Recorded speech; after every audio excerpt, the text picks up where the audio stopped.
Renewed Israeli strikes in the Gaza Strip kill a child and wound scores of others as ceasefire negotiations in Cairo collapse. The Iraqi army launches a fresh operation to retake the central city of Tikrit from Islamic State militants.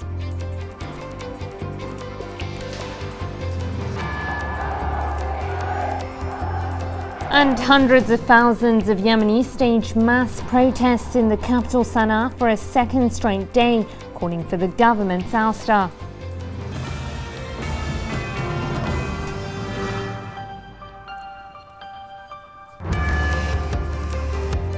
Hello there, you're watching Ghani Tijah World News and I'm Fatima Basim. We begin in the Gaza Strip, where over the past few hours, a ceasefire between the Palestinian resistance groups and the Israelis was broken. The Zionist forces have launched a fresh wave of attacks against the coastal strip, killing at least one child as Tel Aviv ordered Israeli negotiators in Cairo to return home. The one-day extension of a ceasefire in Gaza will not be completed. The Israelis have launched a fresh wave of strikes targeting the Strip. According to Israeli officials, the attacks come after Prime Minister Benjamin Netanyahu ordered occupation forces to resume their operations in Gaza.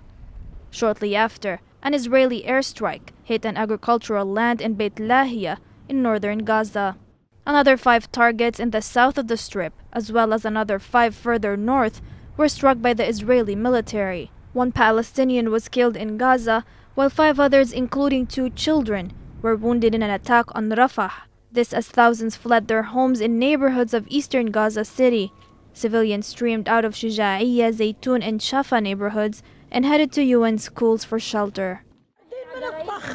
We are running away because they started to fire again. A missile fell inside the house. No one is looking at us. They attacked next to our house, so I took my kids and ran away. I say to Netanyahu that whatever you do, we will not surrender. We will give up only for God. The Israelis have accused Palestinian resistance groups of breaching the ceasefire and launching 3 rockets that hit near the southern Israeli settlement of Beersheva.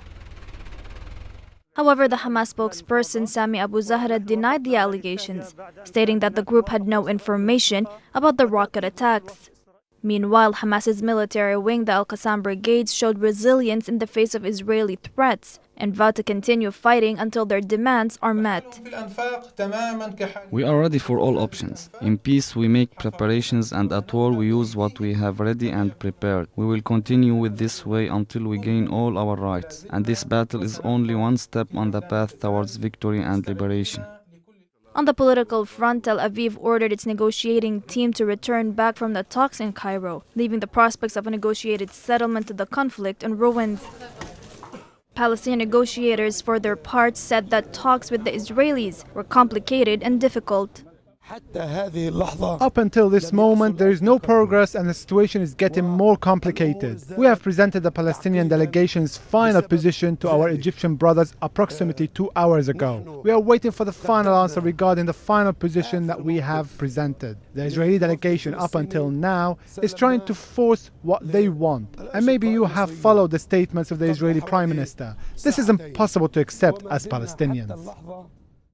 All throughout the negotiating process in the Egyptian capital, the Israelis appear to vindicate their negative approach. They claim that any deal has to take into account what they have described as Israeli security requirements. All right, let's speak to our correspondent in Gaza. Balsam, tell us more about these Israeli airstrikes. What is the latest death toll?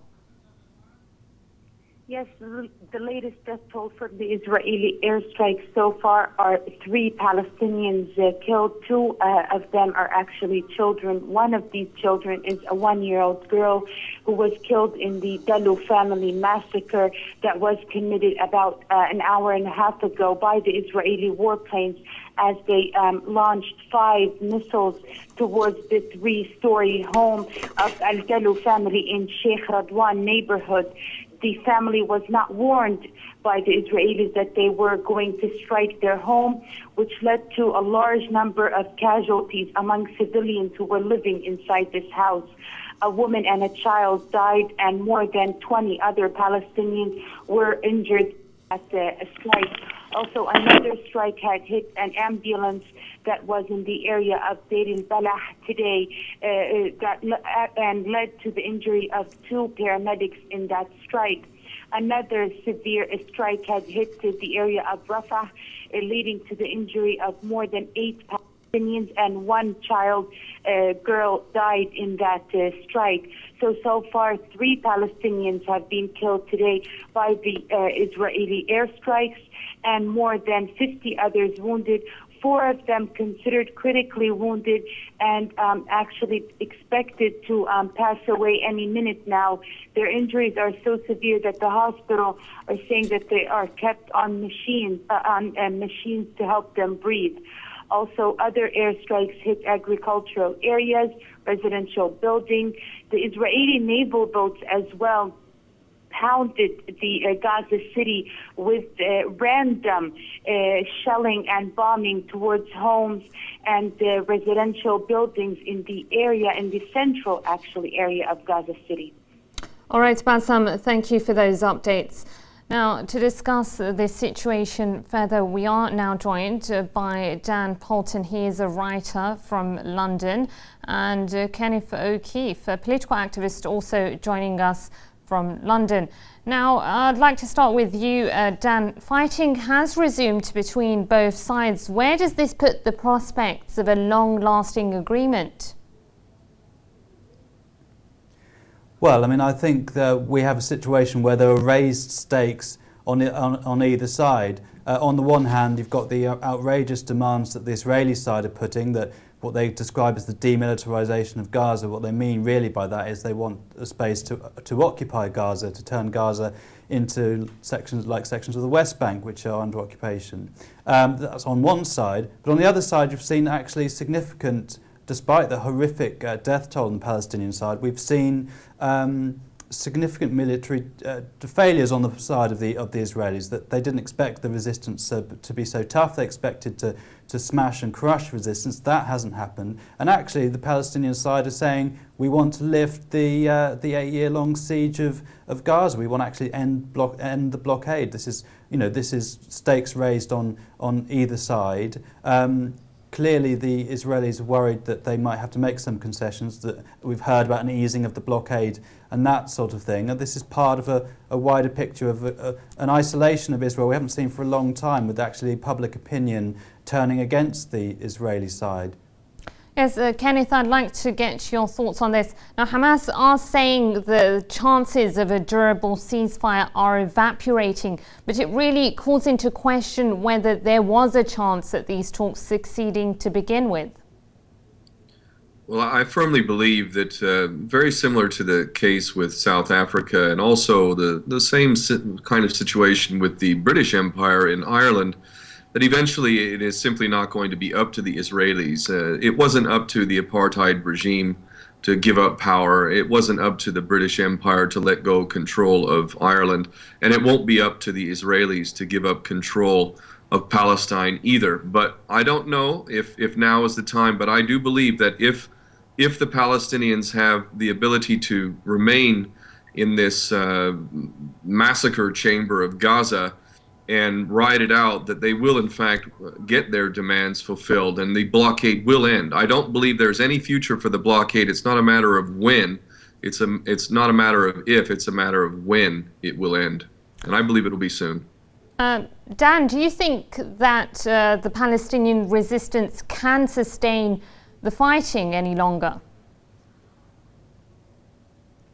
I think, to put it bluntly, that it can, and as we've seen, at a very great cost. Let's not forget the over 2,000 Palestinians killed, over 500 of those children and so on.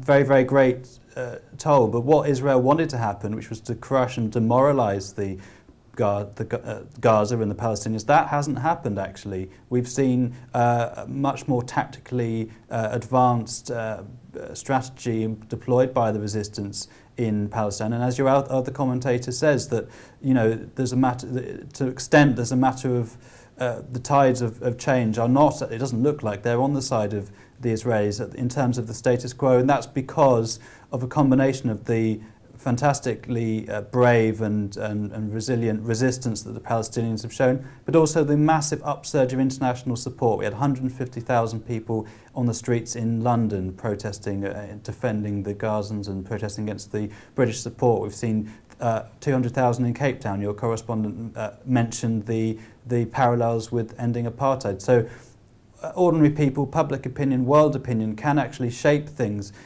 here in that sense. And yes, we've seen actual a stepping up of the resilience and a hardening of resistance in Gaza, despite the fact that that's had a massive humanitarian cost. Now, Kenneth, as Dan just mentioned there, that there is condemnation around the world against these Israeli atrocities, but we've seen these for decades. Do you think that the international community is ready to punish the Israelis and hold them accountable? I think actually your question is very important, and this is the main issue now. We've had atrocity after atrocity committed by the Jewish state of Israel against the Palestinians over many decades now. What has never happened, and what has never happened in modern times, and really never happened in the world in the 20th and 21st century, is legitimate prosecutions of the worst of criminals that humanity has to offer, specifically those who are committing crimes against humanity, war crimes, and genocide. Israel is guilty of all three. They are targeting Palestinians. There's no militant being targeted. If they're targeting militants, how do we explain 80% of those being killed being civilians, mostly women and children? They're not targeting militants, they're targeting Palestinians. And that fits the definition of genocide as defined in Black's Law Dictionary, which is the legal dictionary for Western society. So the Palestinians must insist never to give up the right to bring charges or to file a complaint at the International Criminal Court. And the International Criminal Court, after 12 years of existence, needs to finally function properly. And the Israelis and my birth nation, the United States, needs to be facing major charges, war crimes, crimes against humanity, at the International Criminal Court. If this does not happen, then we will continue to see this kind of bloodlust continue. Dan, do you think that the Israelis intentionally resumed airstrikes in order not to give in to concessions? Because Hamas is saying that they did not fire at Israel first, and only yesterday we were hearing sources coming out of Cairo that there is an agreement to lift the siege. Yeah, I mean, sorry. Yes. Yeah. No. I think yes. The sort of breaking of the ceasefires can be seen as having tactical, strategic implications for the negotiating side, the Israeli side. I mean, reports saying that Israel has actually technically has broken the ceasefire agreements 10 times over the last few rounds of ceasefires. And as you've said, I mean, Hamas have denied responsibility for three. This is 3 rockets. It didn't land in civilian areas. No casualties there whatsoever. It wasn't officially a Hamas act, so to speak. And yet you've seen these incredibly disproportionate response from Israel. We've already seen 3 dead. Could be many more dead, as your report said. If nothing else, that is a disproportionate response straight off the bat. That's a crime against humanity, that's a war crime. The UN have come out saying that. And I think the Israelis are worried because they weren't expecting a strengthened Palestinian side. The fact that Palestine has had a unity government, the fact that Hamas has been strengthened in terms of its standing in Gaza because of its resistance, the fact that they've had strategically advanced tactics in terms of the tunnels and so on, and have hit the Israeli side hard. These were things the Israeli side weren't expecting, and they certainly weren't expecting the beginning of cracks in the support for Israel, the beginning of isolation. Spain weapons embargo against Israel, that being tabled even by Vince Cable in the British cabinet, and so on. The UN coming out saying war crimes may have been committed. Public opinion shifting massively. More than half of people in this country think war crimes, disproportionate acts have been committed by Israel, and so on. They weren't expecting these kind of negotiating factors to arise. So I can quite imagine, we don't know exactly what happened, but one can easily imagine that actually this was tactically a way to once again try and whip up support for the Israeli side. All right, Kenneth, I'd like to take the final question to you. The Israelis don't seem to be honest brokers. What do you think they are aiming to achieve here? The whole purpose of Israel from the very beginning is to create instability in the region. The long-term goal for Israel is what's known as the Greater Israel Project. If you read Oded Yanan's A Strategy for Israel in the 1980s, it talks about the plan for Israel, the Greater Israel Plan. The project itself involves taking over large swaths of the Middle East, all the way up to the Euphrates, down to the Nile, in pieces of Saudi Arabia, Iraq, Egypt, Jordan, Syria, and Lebanon. This is their goal. It's a fantasy. It's a psychopath's fantasy. It will never happen. But they are carrying out this plan. And when we look at Iraq and we look at Syria, and we also look at even other parts of the Middle East, but specifically Syria and Iraq, with so-called ISIS, which is an offshoot of Al-Qaeda, which, funny enough, has never attacked Israel in all of its existence. It looks like Al-Qaeda, quote, ISIS, and whatever newfound, boogeyman they've created suits Israel very, very well. And their goal is to control all of the region and have a greater Israel. This explains very much what they're doing. Unfortunately, I am going to have to leave it there. I'd like to thank both my guests, Kenneth O'Keefe, political activist, and Dan Poulton, writer.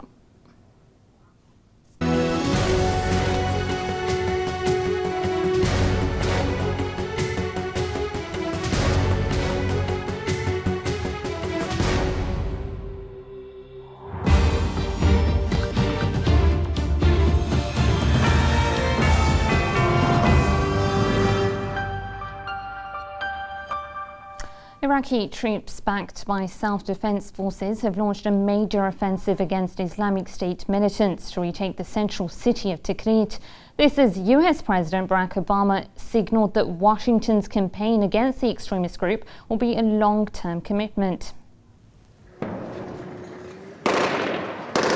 The Iraqi army and self-defense forces, backed by air power, have begun an operation to retake the central city of Tikrit. According to a high-ranking officer in the Iraqi army, the military push started early in the morning from the south and southwest of the city, which lies around 160 kilometers north of the capital Baghdad. Tikrit fell on June the 11th and has since been controlled by Islamic State militants and members of former dictator Saddam Hussein's ruling Ba'ath Party. Good afternoon, everybody. The fresh offensive comes after US President Barack Obama hailed the recapture of a major dam outside Mosul, but warned Baghdad that the wolf is still at the door. Securing the dam was the biggest prize yet clawed back from the so-called Islamic State since it launched its attacks in northern Iraq in June, sweeping aside the country's security forces. Iraqi and Kurdish forces took the lead on the ground and performed with courage and determination. So this operation demonstrates that Iraqi and Kurdish forces are capable of working together and taking the fight to ISIL. If they continue to do so, they will have the strong support of the United States of America. Obama added that Iraq's new premier, Haider al-Abadi, should rush to build an inclusive government to undertake support for extremists and underpin international action against the Islamic State. We will continue to pursue a long-term strategy to turn the tide against ISIL by supporting the new Iraqi government and working with key partners in the region and beyond. This is the US president's clearest signal yet that the 10-day-old US air campaign against the IS militants is far from over. Let's speak to our correspondent who joins us from the city of Sulaymaniyah in the Iraqi Kurdistan region. Wissam, could we say that the Iraqi army is advancing in the central city of Tikrit?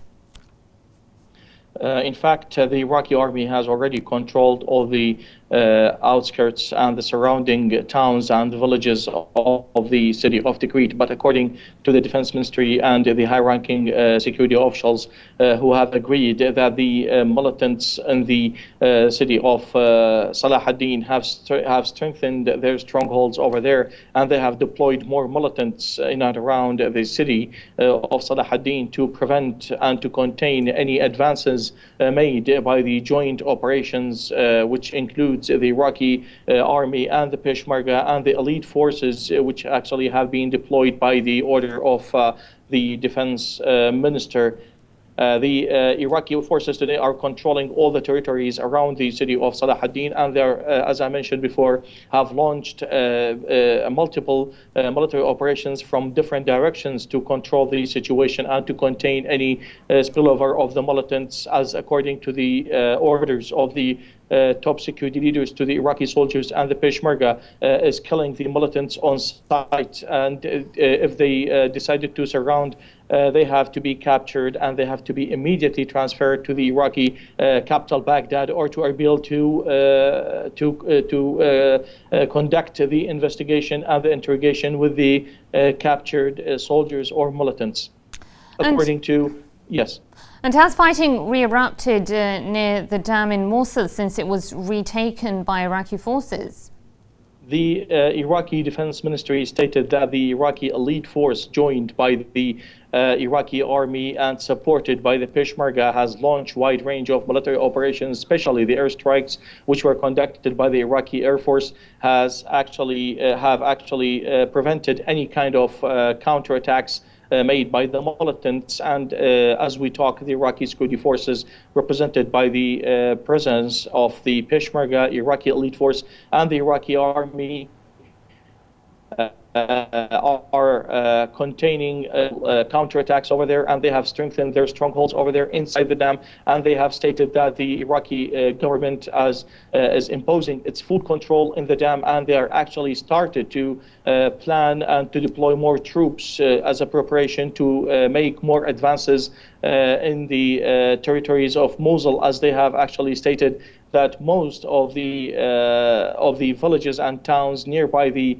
dam has been contained and recaptured, and they are still waiting for the orders and supplies and even the logistic supports and ammunitions to conduct their advances inside the city of Mosul, as the Iraqi Defense Ministry stated that the Iraqi security forces today is in its best shape, as the Iraqi forces, including every single defense system in the country, including Peshmerga, elite force, Iraqi National Security Police, in addition to the Iraqi Army, Iraqi Air Force, and even the artillery and tank divisions are playing very important role in achieving such advances against the territories and the militants which have been captured in the recent military operations in the both provinces, Salah ad-Din and Mosul. Yes. All right, Wissam, thank you for giving us the latest from northern Iraq.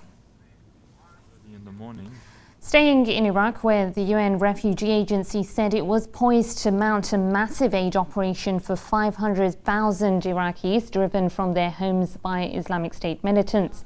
According to the UN, the IS, which declared a caliphate in the region straddling the Iraq-Syria border, have killed hundreds and driven over 1 million Iraqis from their homes.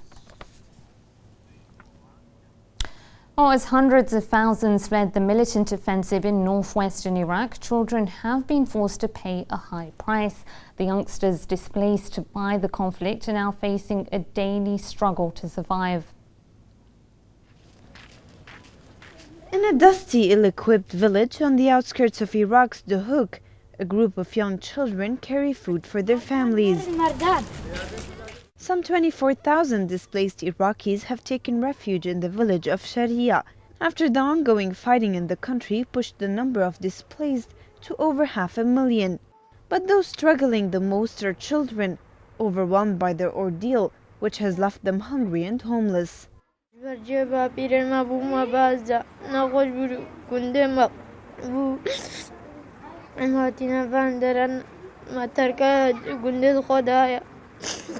ما تشتكي خلنا عن يدك عن ما بن نال ما تخرجون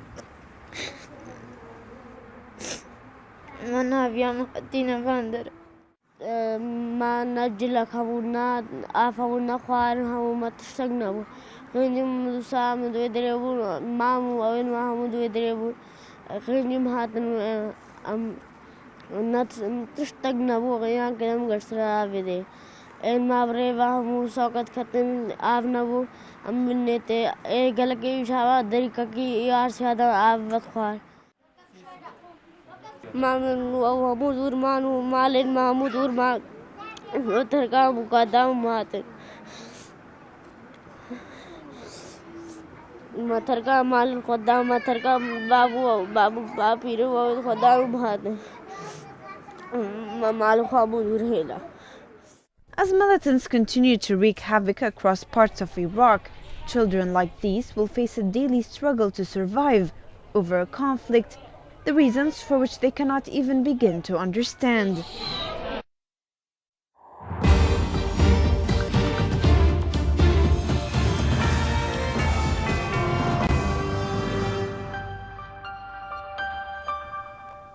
The notorious Abu Abdullah al-Iraqi, the man behind a string of deadly bombing campaigns in Lebanon over the past few years, was killed in Syria. Abu Abdullah is a leading member of the Islamic State terrorist group and was killed during an operation by the Syrian army in the western Qalamun region.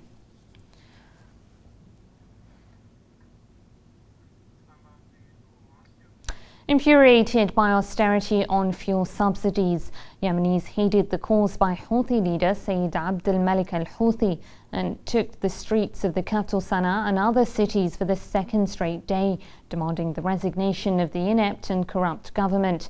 Our correspondent in Sana'a, Mohammed Al-Attab, has been following the story.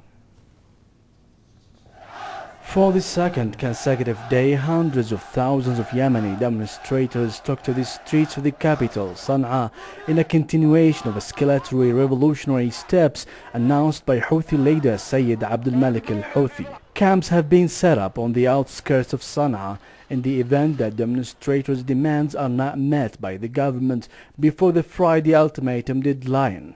This as angry protesters chanted anti-government slogans in which they reiterated calls for President Abdrabbu Mansour Hadi to overturn the government's decision of lifting its subsidies on fuel derivatives and replace the current government with a cabinet of technocrats. The Israeli enemy and the government are stubborn and challenging the legitimate demands of Palestinian and Yemeni people. A good example of that is Monday's demonstration, when millions took the streets. Have they not convinced the government that the whole nation has taken to the streets? Are they blind to the truth? With the opponents of the Houthi group accusing the movement of exploiting the popular demands of the people in return for gaining more popularity at a time when most political parties have left Yemenis to fend for themselves in the face of rising fuel hikes. A Houthi spokesperson said the group wouldn't compromise for ministerial posts or any other political gains at the expense of the unfair treatment of its people at the hands of the corrupt government. All the accusations directed at Ansarullah are baseless, as Ansarullah members do not want to take up government positions nor they want to become corrupt. Ansarullah has dedicated itself as the defender of those who are unfairly treated people and for the right and fair causes. Ansarullah approved the opposite of what people are saying always. Always people are saying that Houthis or Ansarullah, they want to get the position, they want to reach the government, but actually the reality approved the opposite. And what we saw in what we have just seen in Amran and what happened in Amran, it was very good and very clear example of that. They did very good things, and after they finished everything, they go out from Amran and they gave it to the responsibles. The massive crowds who have gathered in the Yemeni capital, reverberating calls by Houthi leader Sayyid Abdul Malik al-Houthi to topple the government, have made their message loud and clear that they reject the government's plan to subsidize fuel as they converged for the second straight day in Sana'a. I am a soldier at the Interior Ministry. I am participating in the popular uprising against the corrupt government, which has even protected its people from the continued assassinations and has done nothing to curb the growing rates of poverty, and I would not back down until we fulfill our demand.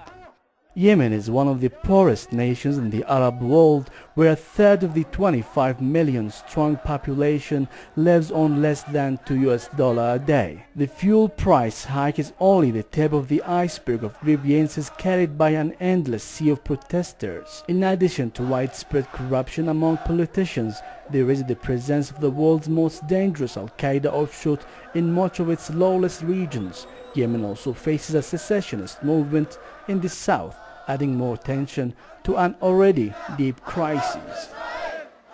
As hundreds of thousands of Yemenis take to the streets for the second straight day, only time will tell if this latest call by the Houthi leader Sayyid Abdel Malik al-Houthi will in fact signal the beginning of a revolution in Yemen that will eventually heed the demands of the people. Muhammad Al-Attab, Al-Ittijah TV, Sana'a. You're watching Al-Ittijah World News, still to come.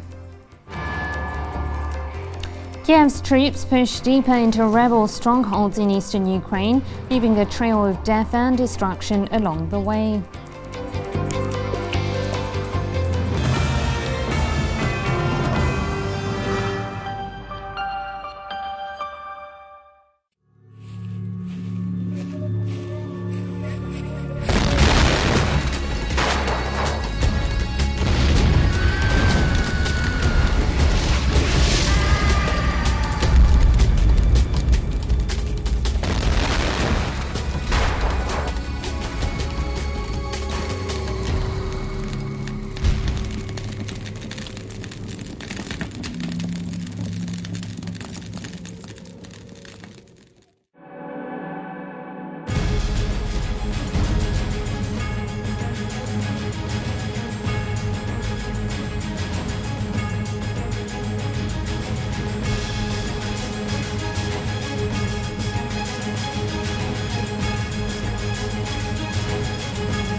Welcome back to Al-Ittijah World News. Here's a reminder of our top stories. Renewed Israeli strikes in Gaza kill a child and wound scores of others as ceasefire negotiations in Cairo collapse.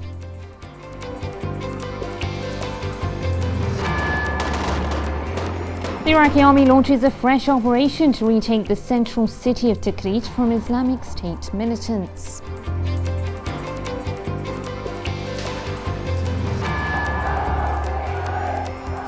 And hundreds of thousands of Yemenis staged mass protests in the capital Sana'a for a second straight day, calling for the government's ouster.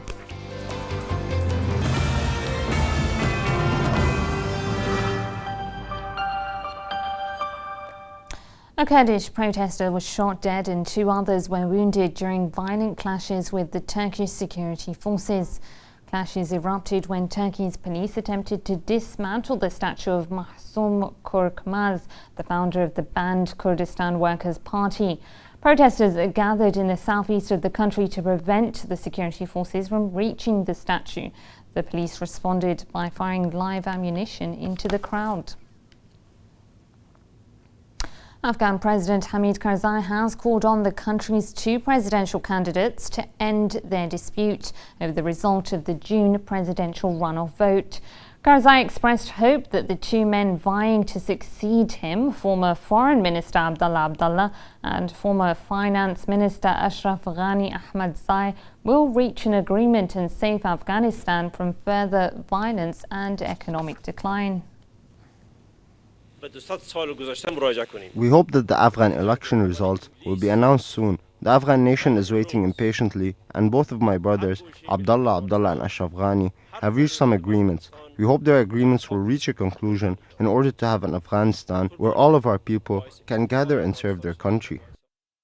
As many as 700 heavily armed Taliban insurgents launched attacks against Afghan security forces in Logar, a key province near the capital Kabul. The militant group has often used the province as a gateway to the capital, launching hit-and-run attacks and suicide bombings in Kabul.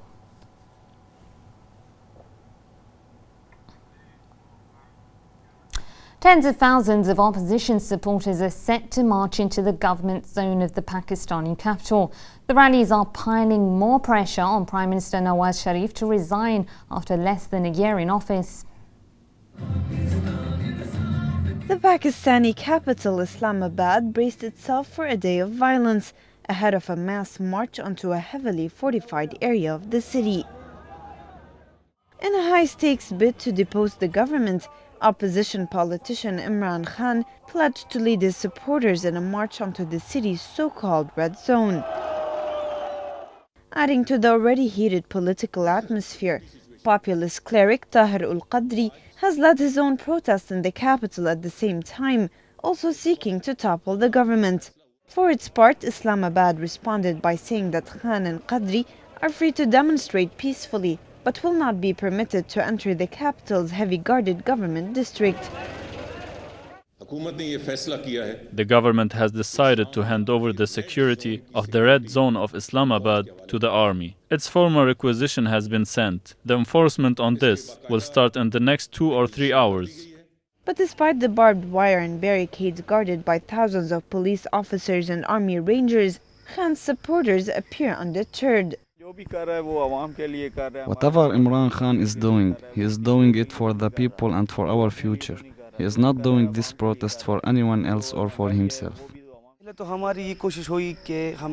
We will try our best to make our protest peaceful, but if the government becomes violent, then we will react, as we have to save the country and we have to sacrifice to save the country. Both opposition leaders, Khan and Qadri, say they will stay on the streets until Prime Minister Nawaz Sharif resigns. However, the two have very different ideas over what should happen in case the government falls. Whatever the outcome may be, the protests have raised questions over the stability of the civilian government during a time of growing Taliban insurgency and the struggle to overcome decades of military rule.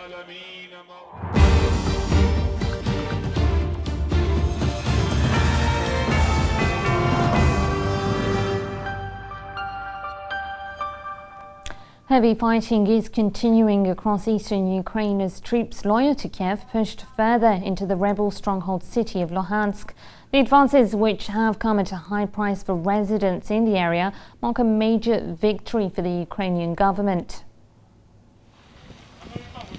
Bombed out buildings and raging infernos, the eastern Ukrainian city of Luhansk lies in ruins after yet another round of shelling by troops loyal to Kiev. The mission? To drive out rebels who are seeking to form an independent state. And now, the weeks of heavy bombardment appear to be paying off for Kiev, as its troops push further into one of the last remaining rebel strongholds. One Luhansk district has been liberated. Street fighting is going on in the center of the city. But the ironically dubbed anti-terror operation has come at a devastating cost for the residents here, who neither identified with Kiev or asked to be liberated from the so-called rebels. As you can see, this is the building of, should we say, former Sovietsky district court of the town of Makivka in the Donetsk region. Today, between noon and 1 p.m., the building was destroyed by the shelling. Across the region, deadly shelling also rained down around the main rebel stronghold of Donetsk as government troops tightened the vise. Smoke could also be seen billowing from the nearby town of Yasinovata, where pro-Kiev forces have been relentlessly shelling the small town. If the advances are confirmed, it would mark a major breakthrough for those loyal to the Kiev government. But for the people here, the fight for eastern Ukraine and its outcome will prove to be little comfort. Violent clashes between police and protesters in the US town of Ferguson have left at least one person dead, with dozens of others arrested. The latest unrest comes 9 days after the fatal shooting of an unarmed black teenager by a white policeman. What was once a calm neighborhood has now turned into a battle zone. In the days since unarmed black teenager Michael Brown was shot to death by a white police officer on August 9th, Missouri governors have swerved from one approach to another, taking to the streets in military style, then calling for a curfew which only lasted for 2 nights, then calling out National Guards in a series of attempts to quell the violence that has upended the St. Louis suburb of Ferguson for more than a week. Although tactics may have changed, the nighttime scene did not. Late Monday night, peaceful protests were punctuated by sporadic violence and met with tear gas and arrests. A police officer said that police have come under heavy gunfire as small criminal elements infiltrated the peaceful protests. Not a single bullet fired by officers, despite coming under heavy attack. But anyone who has been at these protests understands that there is a dangerous dynamic in the night. It allows a small number of violent agitators to hide in the crowd and then attempt to create chaos. The catalyst can be bottles thrown, Molotov cocktails, and of course shots fired. The growing crisis was also on the mind of President Barack Obama, who wanted to get his message across. To a community in Ferguson that is rightly hurting and looking for answers, let me call once again for us to seek some understanding rather than simply holler at each other. Let's seek to heal rather than to wound each other. However, the president's words did not seem to make any difference. The chaos progressed throughout the night here in Missouri, where 3 people were injured and dozens more detained, sparking fierce nationwide debate on police brutality. Meanwhile, Iran's foreign ministry has condemned what it called the United States' targeted discrimination against African Americans. The foreign ministry spokeswoman, Marzia Afkham, said that Washington's crackdown against protesters comes as the US administration constantly publishes reports of alleged human rights violations in other independent states. Egypt, which has faced criticism over its own record of dealing with protesters, called on the US to show restraint. Well, the US has been put on the defensive as a result of those protests. Washington's shot back against criticism lobbed at the United States from other countries about the situation unfolding in Missouri, calling it a domestic issue. It's a domestic situation. I'm not going to make judgments on any of those issues you raised. There is an ongoing process that's happening right now to get all the facts here. That's not for me to comment on. But if we want to talk about the journalists in Afghanistan, I'm happy to comment on that now. But what I will say is that I don't think that people should make one-to-one comparisons between these situations. When we have issues here in the United States, we deal with them openly and honestly and transparently. The Pentagon has also been under the spotlight following the police response to the protests in Ferguson. In the wake of what some critics say looks like the militarization of police, the Pentagon is detailing the excess military equipment given to law enforcement agencies in the St. Louis County. The Ferguson Police Department since 2007 has, the Defense Logistics Agency has transferred to them, this is excess property, 2 Humvees, 1 generator and 1 cargo trailer to this Ferguson Police Department. Now, in all of St. Louis County, over that same period of time, which includes Ferguson, 6 pistols, 12 rifles, 15 weapon sights, an EOD robot, 3 helicopters, 7 Humvees, as I said, 2 of which are being used by Ferguson, and 2 night vision devices. Let's now speak to Yoram Abdullah Waila. He is a columnist at the Tehran Times. Now, Yoram, wouldn't you say the images we are seeing from the US town of Ferguson look like protests you would see in Bahrain or the West Bank or any other place that suppresses free speech? Well, certainly. It's obviously the same thing. if you look at the history of the United States, and I really think that's necessary to put this in perspective, contrary to the State Department spokesman, whose words almost caused me to break out in hysterics, this is no isolated incident. This is an embedded history of racism in the United States. George Washington, the father of the United States, the so-called father of the United States, owned 135 slaves. The U.S. Constitution was drawn up by 55 upper-class whites. It legalized slavery. Lincoln's lauded Emancipation Proclamation only freed the slaves in those parts of the South that were not under Union occupation. Then there was the Jim Crow laws, which mandated separate but equal facilities. Personally, I recall going down to the South in 1964 to visit family and being appalled at seeing not only separate drinking fountains and separate facilities, but separate waiting rooms in railroad stations. I couldn't believe it. And it goes on and on and on. There were civil unrest after World War I. The black veterans came back after nobly serving the country and demanding their rights. They were met by federal troops. They were met by white mobs. The same thing happened after World War II, and then in the 1950s, things really started to break out. And by the 1960s, the white mobs were firebombing Greyhound buses, killing people. It was a horrible situation. I myself was in Washington, D.C. in the summer of 1968 after Dr. Martin Luther King was assassinated, and recall very much the protests and rightful protests. The conditions have been intolerable for the blacks in this country. So would you say that not much has changed since then? I'm sorry? So would you say that not much has changed since then?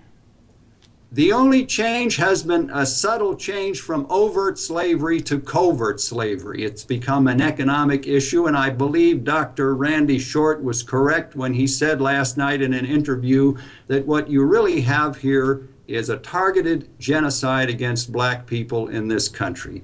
When you have a situation where there are more young black males in jail than in universities, that is despicable. Such a country has absolutely no right whatsoever to be condemning anyone's human rights record in the world. Yes, and now we do know that these protests did start with the killing of a black teenager, but will these protests prove strong enough to expand throughout the U.S.? Well, it's possible that they will expand throughout the U.S.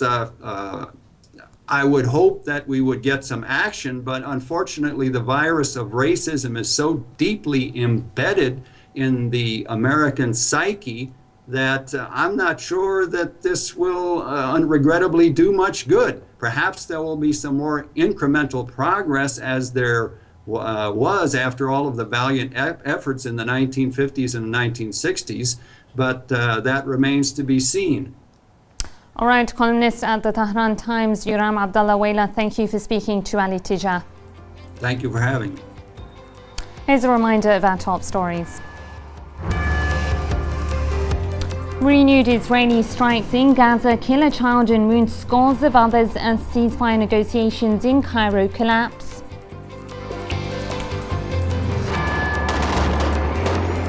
The Iraqi army launches a fresh operation to retake the central city of Tikrit from Islamic State militants.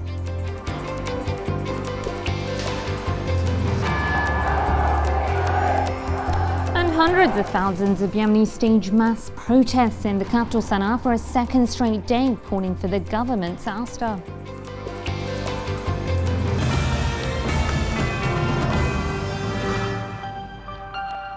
Well, that's all from me and the AEE News team. Thank you for watching and good night.